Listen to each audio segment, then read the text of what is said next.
236 kilo ചന്ദനവുമായി കഴിഞ്ഞ ദിവസം പിടിയിലായ 2 പേർ കഴിഞ്ഞ ഏപ്രിലിൽ രാമഗിരിക്കോട്ട വനമേഖലയിൽ നിന്ന് ചന്ദനമരങ്ങൾ മുറിച്ചു കടത്തിയ കേസിലും കണ്ണികളാണെന്നാണ് വനംവകുപ്പിന്റെ കണ്ടെത്തൽ.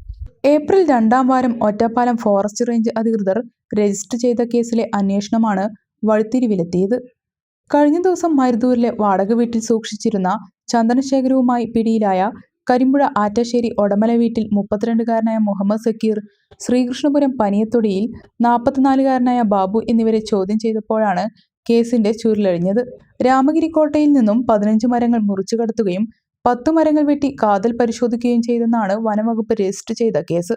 ഇതുകൂടാതെ അട്ടപ്പാടിയും ചേലക്കരയും ഉൾപ്പെടെ പാലക്കാട്, തൃശൂർ ജില്ലകളിലെ മറ്റു ചില വനമേഖലകളിൽ നിന്നും ചന്ദനം മുറിച്ചു കടത്തിയ കേസുകളിലും ഇവരുടെ പങ്കാളിത്തം സംശയിക്കുന്നതായി വനംവകുപ്പ് അറിയിച്ചു.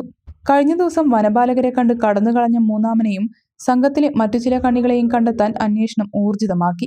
അറസ്റ്റിലായ മുഹമ്മദ് സക്കീറിന്റെ സഹോദരൻ മുഹമ്മദ് സജീറാണ് ഓടിപ്പോയത്. ഇരുവരുടെയും അടുത്ത ബന്ധുവിനും ചില ഇടപാടുകളിൽ പങ്കാളിത്തമുണ്ടെന്നും വനംവകുപ്പ് അറിയിച്ചു. ഇയാളെ കണ്ടെത്താനും അന്വേഷണം നടത്തുകയാണ്. അറസ്റ്റിലായ സക്കീറിനെയും ബാബുവിനെയും കോടതി റിമാൻഡ് ചെയ്തു.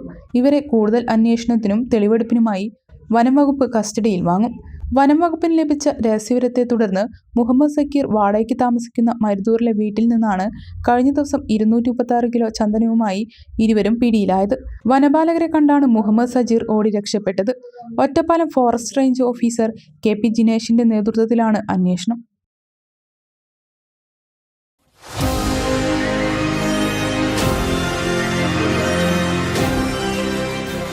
കൂടുതൽ വാർത്തകളും വിശേഷങ്ങളും അറിയാൻ പേജ് ലൈക്ക് ചെയ്യൂ.